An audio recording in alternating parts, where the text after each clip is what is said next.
We are learning more and more about the explosion that you're seeing on screen of the Tesla Cybertruck outside of Trump International Hotel. And to be honest, the details are pretty disturbing.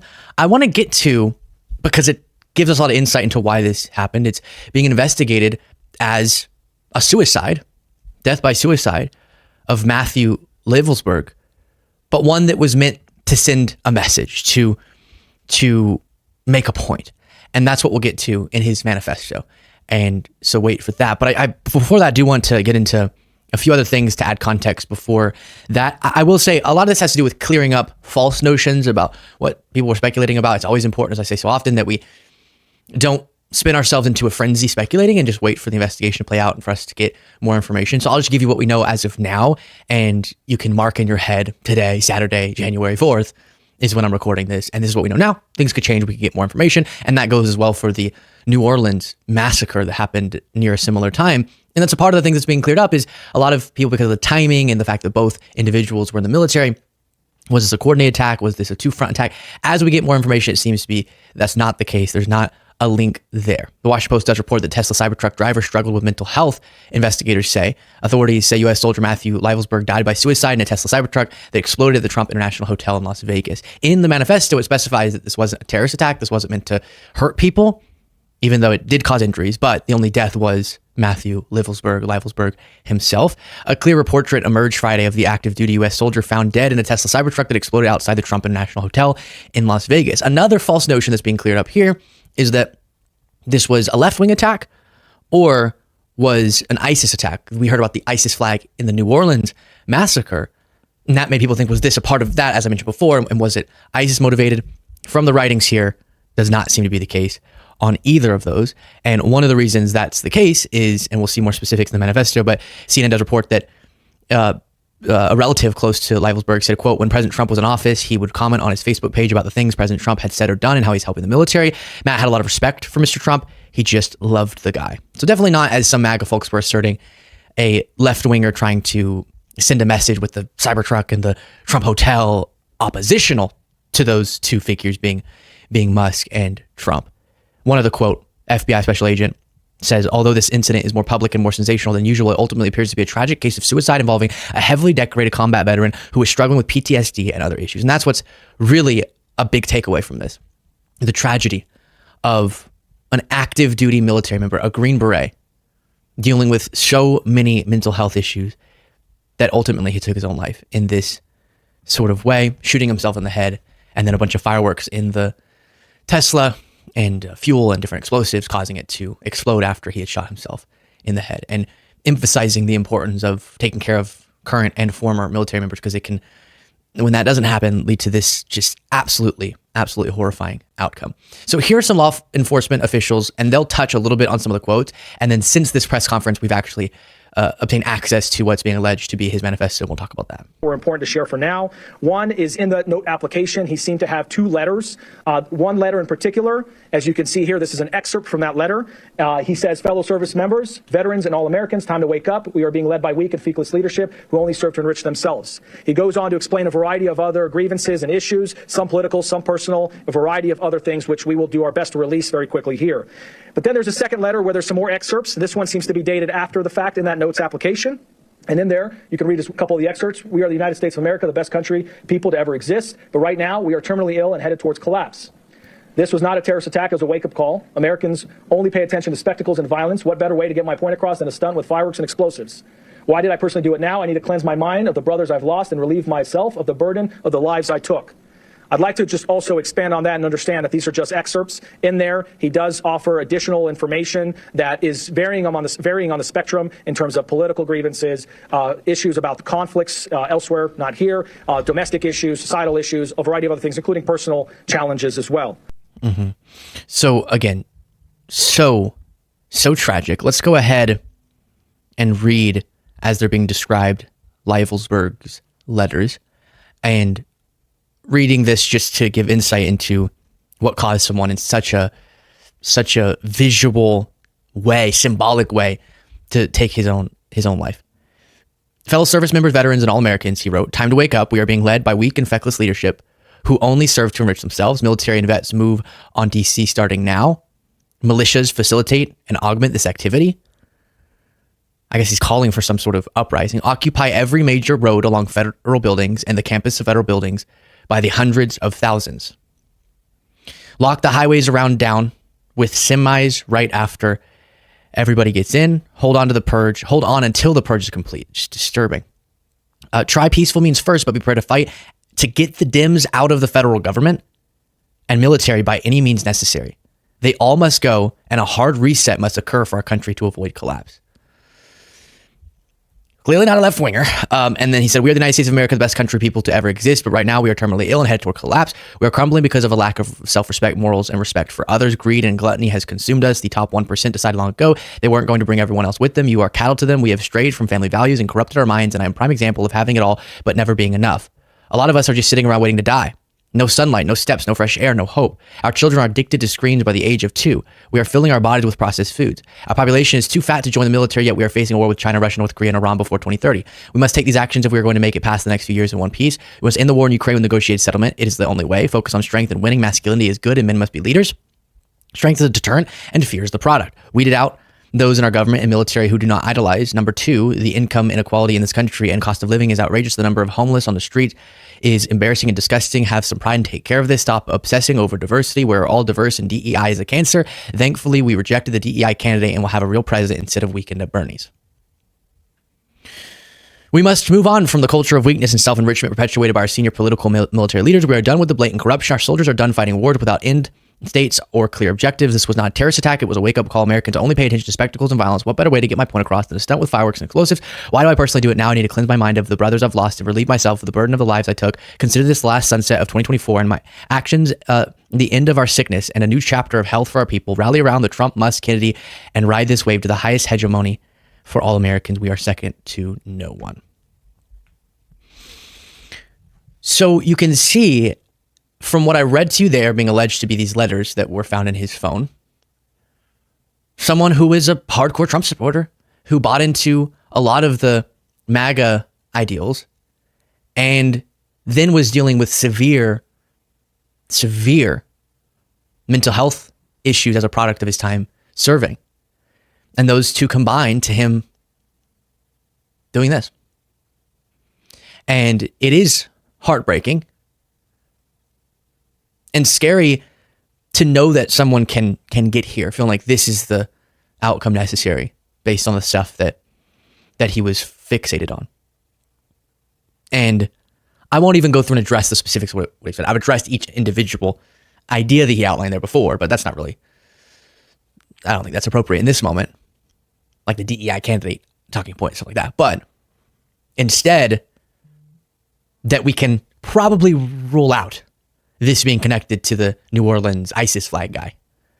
And he was trying to send some sort of message. And it's, in cases like this, it's so tragic because of the PTSD that's a part of this portrait of a troubled man. And also because even from his perspective,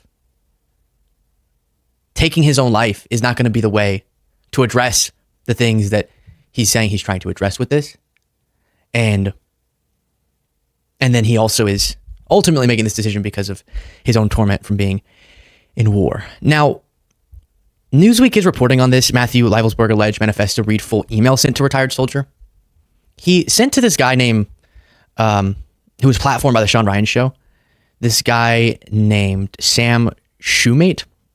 And given the credibility issues with the Sean Ryan show and Sam Shoemate, I'm going to hold off on diving into the specifics of this part 2 because it's sort of, hey, also apparently an email was sent to these influencers saying other stuff he wanted to reveal, including knowledge of drone technology and cover up of a 2019 airstrike in Afghanistan and claims of being under U.S. government surveillance. And the sensitivity and the troubled nature of this individual, Matthew, and also the people bringing this forward makes it to where I think we need a few more confirmations before diving into it and breaking down that section of this. But truly some stunning stuff coming out, including his girlfriend, I should say ex-girlfriend, who shortly before this heard from him after a while. Just a few days before New Year's Eve, Alicia Arrett received a text message out of the blue from her ex-boyfriend, decorated U.S. Special Forces soldier named Matthew Leivelsberg. "I'm up in Denver. Are you single?" And they exchanged some texts, and they talked about, this photo's not showing up, but he had sent her a photo of the Tesla Cybertruck that he was renting. He said, "It's the shit. I feel like Batman or Halo." She said, "How fast is it?" He said, "Ungodly." And what's disturbing is he was giving no indication that he was planning something drastic. It wasn't until 2 days later when FBI agents showed up at Arrett's home that she learned the painful truth. He shot himself inside the Tesla seconds before it blew up in front of the Trump Hotel in Las Vegas on New Year's Day. She also did talk about, to either investigators or other reporters, how when they were together, just he was really struggling, as I think we now understand and you could expect with something like this. But again, we cannot hold back at all in the support that we give to current and former military members. Because right here is the most public and painful example of how, when we don't, it can go so wrong. And a part of what was referenced was he didn't feel like he could admit to some of the struggles, the depression, different mental health issues, because of the stigma when he's currently in the military. And just underlying a really harmful phenomenon in the military and other organizations about not being completely transparent about what you're dealing with and not thus getting the help that you need. That's what we know as of now. Seems he was trying to send a MAGA-aligned message. The story of someone who, because of his time in the military and the mental health repercussions of that, decided to take his own life while trying to prove a political point. And it's disturbing and heartbreaking. Imagine a Tesla Cybertruck exploding outside Trump International Hotel in Las Vegas. On New Year's Day, no less. Quite the way to start the year. Yeah, talk about a spectacle. And you know how quickly things can spiral on social media? It felt like everyone instantly jumped to the conclusion that this was some kind of politically motivated attack. Well, yeah, I mean, given the timing and the location, right outside Trump International Hotel. Exactly. And then there were all those early reports about the driver being a former U.S. soldier. People started drawing comparisons to the New Orleans massacre, which had just happened a few weeks before. Right. And that whole event was still really fresh in everyone's mind. So it's natural that people would look for connections, try to make sense of this new event in the context of what had just happened. Absolutely. So we've got this explosive event, literally and figuratively. The internet is on fire with speculation, and we're left wondering, what's the real story here? What actually happened? That's what we're going to try to unpack in this deep dive. We're going to look at what the evidence tells us, try to cut through the noise and the speculation. So let's start with what we know for sure, based on the reporting from sources like The Washington Post and CNN. Okay, so the driver of the Cybertruck was indeed a former U.S. soldier. His name was Matthew Leivelsberg. And tragically, the incident was determined to be a suicide. So right off the bat, that kind of throws a wrench into the whole theory of a coordinated terrorist attack. Yeah, the FBI conducted a thorough investigation, and they concluded that Leivelsberg acted alone and that his primary motive was suicide. They even released a statement emphasizing that there was no evidence of any broader conspiracy or connection to any extremist groups. Okay, so suicide, not terrorism. But what led this decorated veteran to such a desperate act? What drove him to this point? Well, it seems that Leivelsberg had been struggling with PTSD for quite some time. And this wasn't just based on speculation or armchair diagnoses. The FBI investigation revealed that Leivelsberg had been seeking treatment for his mental health issues, but it seems like he was still deeply troubled. And to further complicate matters, a relative of Leivelsberg's actually came forward and said that he was, in fact, a supporter of President Trump. So the whole left-wing attack theory kind of goes out the window with that revelation. Pretty much. I mean, it's a good reminder that things are rarely as simple as they appear on the surface. Absolutely. We have a tendency to want to fit events into neat little boxes, to label things as good or bad, left or right. Right. But the reality is often far more nuanced. Exactly.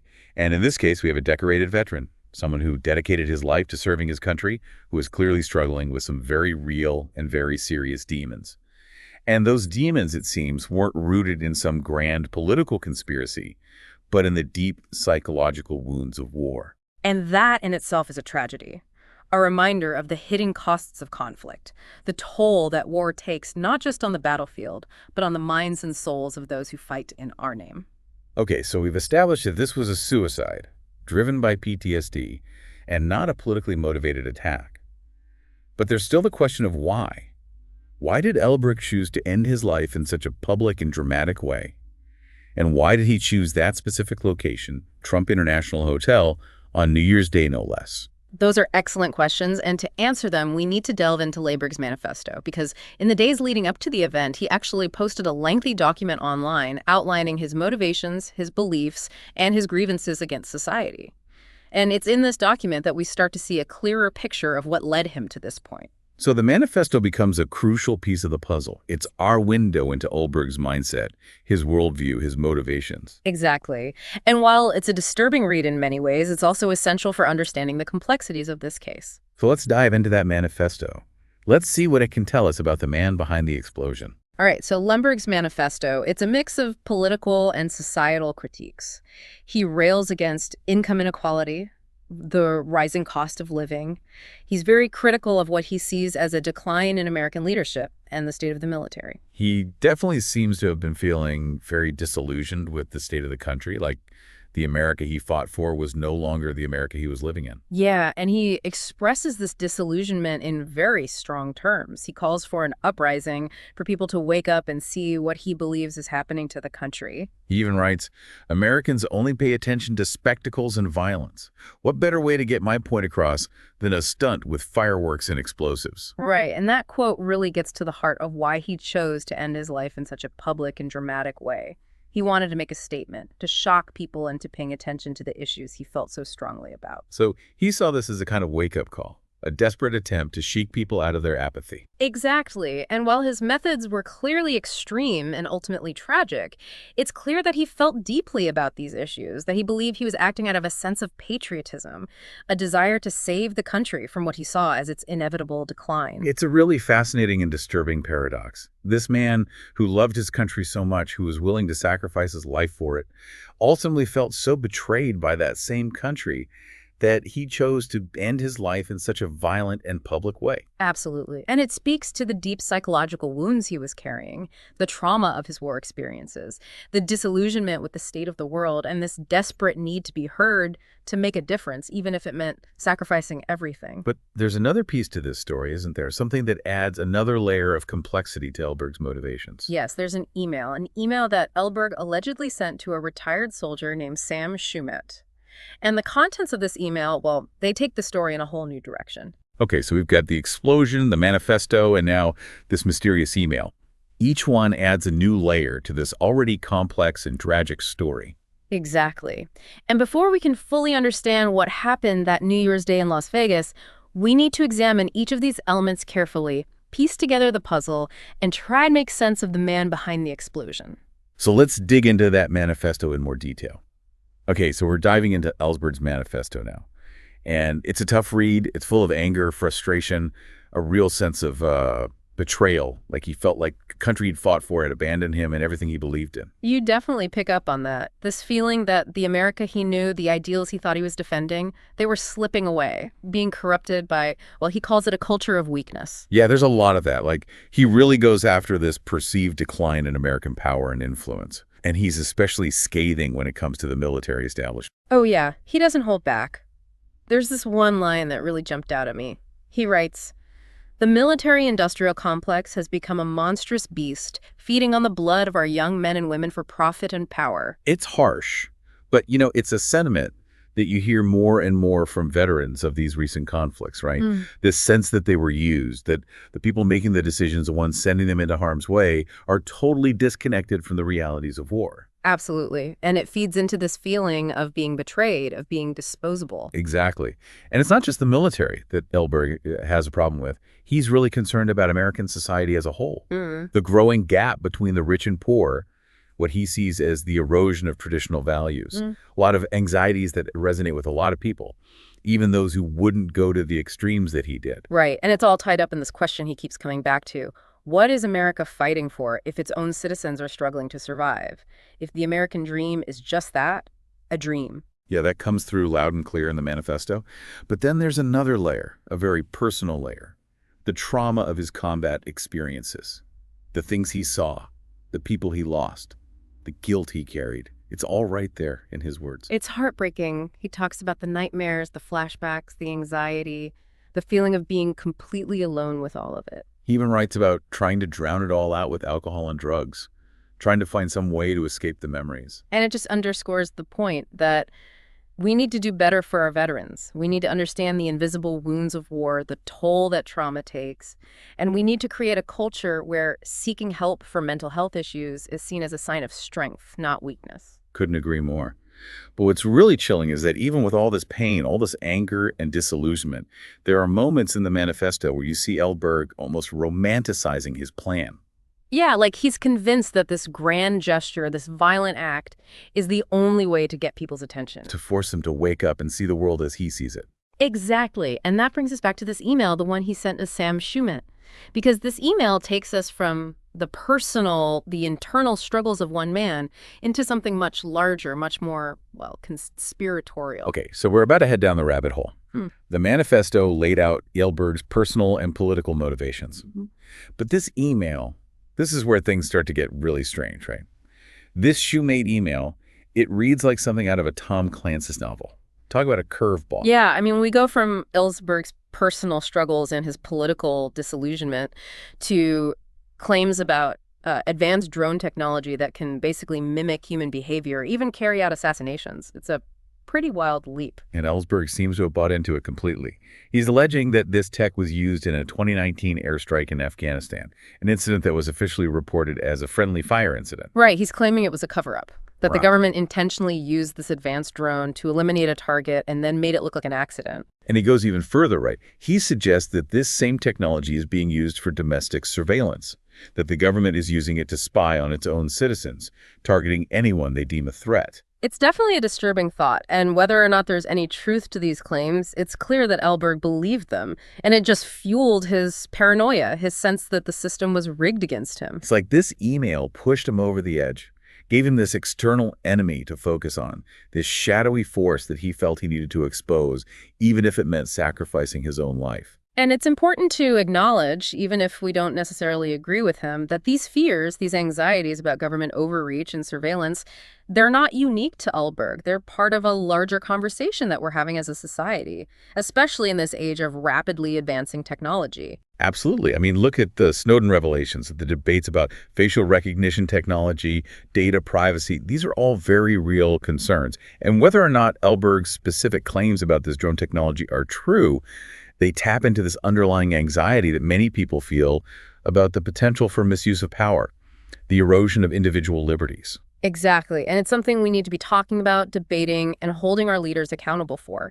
Because the potential consequences of unchecked power and unchecked technology, they're pretty terrifying. So we've gone from a Tesla exploding outside Trump International Hotel to a decorated veteran struggling with PTSD to a manifesto filled with anger and disillusionment, and now this email, this glimpse into a world of conspiracy and shadowy government operations. It's been quite a journey, to say the least. And I think the most important takeaway from all of this, the thing that we really need to grapple with, is that this isn't just about Matthew Leiberg. His story, it's a microcosm of larger issues that we're facing as a society. The mental health crisis among veterans, the political polarization, the erosion of trust in institutions, the anxieties about technology and surveillance, these are all things that we need to be talking about, addressing, and working to change. Couldn't agree more. This deep dive started with a bang, and it's left us with a lot to think about. Yeah, a lot of unsettling questions, but also, hopefully, a renewed sense of urgency to address these issues, to work towards a better future. To create a world where tragedies like this don't happen, where veterans get the support they deserve, where our leaders are held accountable, and where we as a society are more engaged, more informed, and more willing to have these difficult conversations. Well said. So, to everyone listening, thank you for joining us on this deep dive. Stay curious, stay engaged, and stay informed. We'll see you next time.